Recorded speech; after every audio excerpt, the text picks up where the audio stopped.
pretty much a custom exhaust. We add this piece because we can add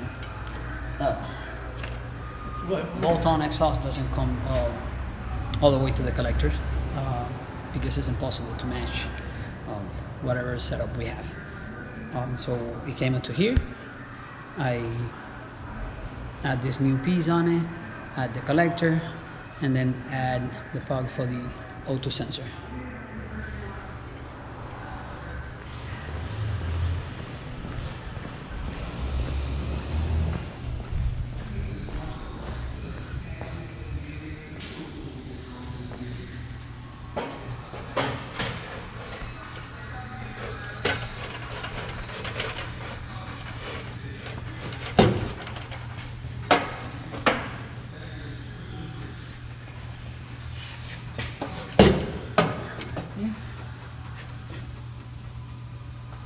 Alright, so let's get that without getting burned.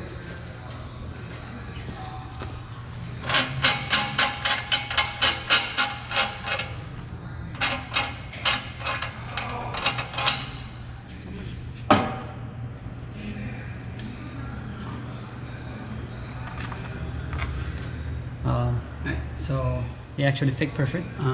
This is a 1970 Chevelle with a 550 cubic inches motor. So we're gonna put the O2 sensor for the fast fuel injection, which is what we're adding on. Okay. Okay.